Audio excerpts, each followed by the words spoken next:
Tu es fiancée à un millionnaire, ma chérie. » Les mots de la mère d'Anna résonnèrent dans la pièce, laissant un silence assourdissant.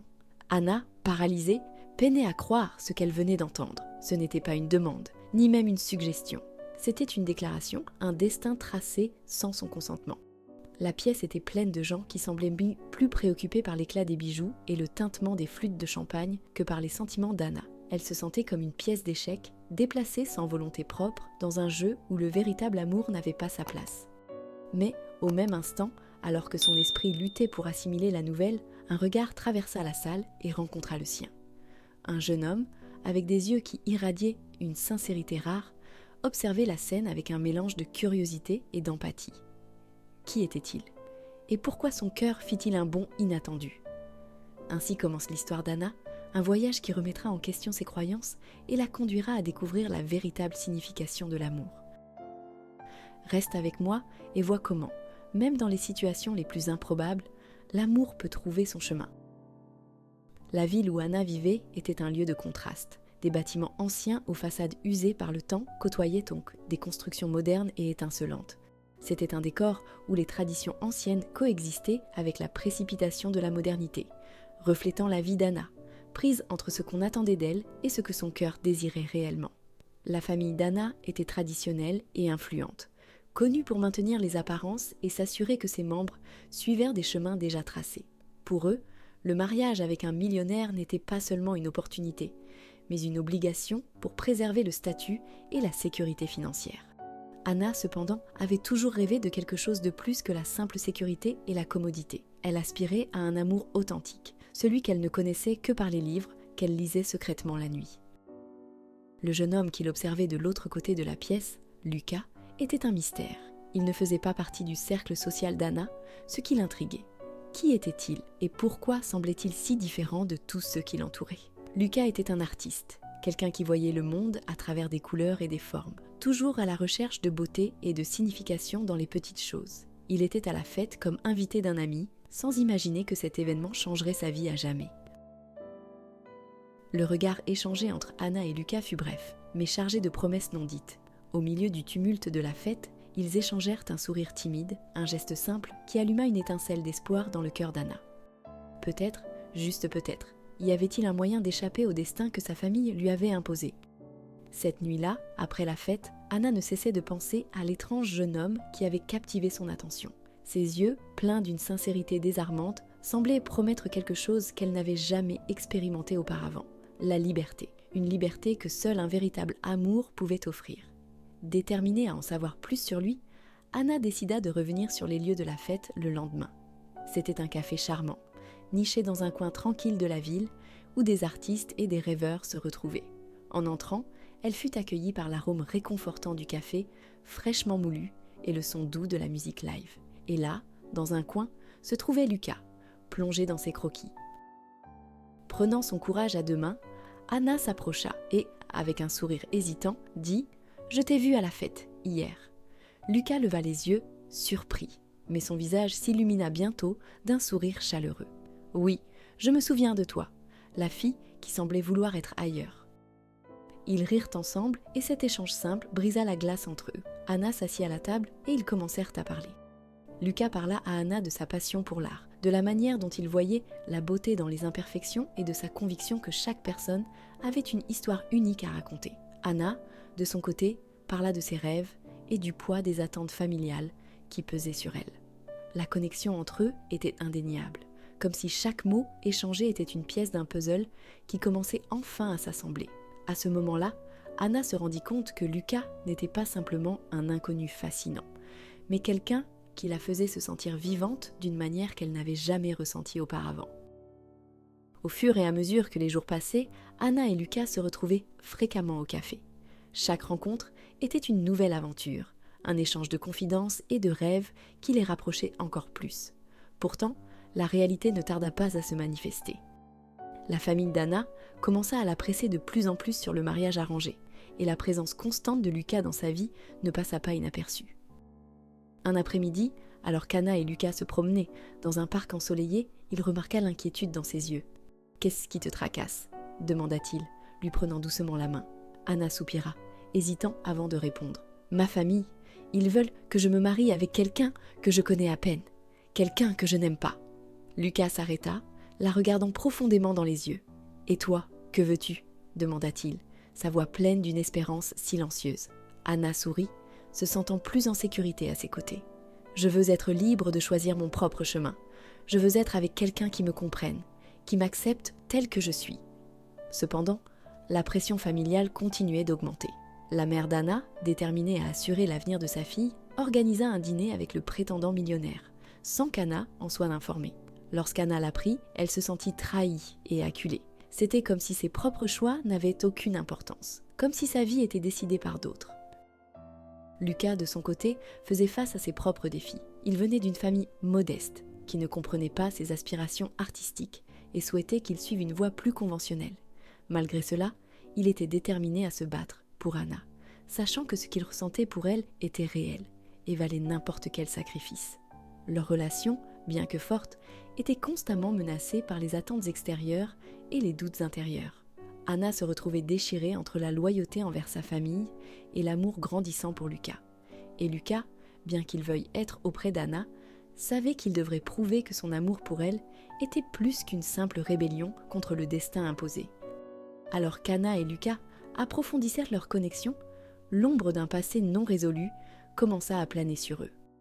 Lors d'une exposition d'art où Lucas présentait ses œuvres, un ancien connu apparut de manière inattendue. C'était Miguel, un vieil ami que Lucas n'avait pas vu depuis des années. Miguel, avec un sourire qui n'atteignait pas ses yeux, apportait avec lui des souvenirs d'un temps que Lucas préférait oublier. Il y a des années, Lucas avait investi toutes ses économies dans un projet artistique ambitieux. Une entreprise qui promettait de révolutionner la scène artistique locale. Cependant, le projet avait échoué en raison d'une série d'événements imprévus, laissant Lucas avec une dette considérable. Miguel, qui avait été son partenaire dans ce projet, était maintenant de retour, exigeant que Lucas paie sa part de la dette, menaçant de dévoiler publiquement la faillite du projet et de ternir sa réputation. Anna, en découvrant le problème financier de Lucas, se retrouva dans un dilemme. Elle voulait aider Lucas à régler sa dette, mais elle craignait que cela ne les éloigne encore plus, surtout avec sa famille qui la poussait déjà à épouser Henrik. Lucas, de son côté, se sentait honteux et préoccupé par l'impact que ce problème pourrait avoir sur sa relation avec Anna. Il craignait qu'Anna le voie comme un échec, quelqu'un d'incapable de réaliser ses propres rêves. Au fil des jours, la tension entre Anna et Lucas augmenta. Lucas commença à se refermer, tentant de trouver une solution par ses propres moyens, tandis qu'Anna luttait pour briser la barrière qu'il avait érigée. Elle savait que Lucas luttait contre ses propres démons, mais elle était déterminée à lui montrer qu'il n'avait pas à faire face à tout cela seul. Pendant qu'il se débattait avec le problème de la dette, Henrik, le prétendant millionnaire, intensifia ses tactiques pour séparer Anna et Lucas. Utilisant son influence, Henrik commença à faire des menaces subtiles, non seulement à Anna, mais aussi à l'avenir de Lucas. Il utilisa ses contacts pour faire pression sur le propriétaire du café où Lucas exposait fréquemment ses œuvres, menaçant de fermer l'établissement s'il continuait à soutenir Lucas. De plus, Henrik commença à répandre des rumeurs malveillantes à propos de Lucas, insinuant qu'il était un opportuniste intéressé uniquement par l'argent d'Anna. Ces rumeurs commencèrent à circuler parmi les connaissances d'Anna, atteignant même sa famille, qui était déjà encline à croire tout ce qui renforçait la décision de marier Anna à Henrik. Anna, réalisant l'ampleur des manipulations de Henrik, se sentit encore plus sous pression. Elle savait qu'elle devait agir rapidement pour protéger Lucas et leur relation, mais elle redoutait également les répercussions que cela pourrait avoir sur sa famille et sur l'avenir de Lucas. La situation devint encore plus compliquée lorsque Henrik confronta Anna directement, menaçant de ruiner la carrière de Lucas si elle ne rompt pas avec lui. Déterminée à ne pas céder aux menaces de Henrik, Anna commença à élaborer un plan pour exposer ses manipulations. Avec l'aide de quelques amis de confiance, elle rassembla des preuves des actions de Henrik, y compris des enregistrements de ses menaces et des témoignages de personnes qui l'avaient contrainte. Anna savait qu'elle devait être prudente, mais elle était prête à tout risquer pour protéger Lucas et son amour. La soirée du dîner arriva, et Anna se retrouva assise à la table aux côtés d'Henrik, le prétendant millionnaire. Dès le début, Henrik se montra impoli et autoritaire, traitant les employés avec mépris et parlant d'Anna comme si elle était un bien à exhiber. Il avait une manière agressive de s'imposer, ce qui faisait qu'Anna se sentait petite et insignifiante. Sa mère, assise de l'autre côté de la table, observait tout avec un regard approbateur. Pour elle, ce mariage était une occasion en or, une chance d'assurer un avenir financièrement stable pour sa fille, même si cela signifiait sacrifier le bonheur d'Anna. « Tu devrais te considérer chanceuse, Anna. disait-elle souvent. Henrik est un bon parti, et tu dois faire ce qu'il faut pour lui plaire.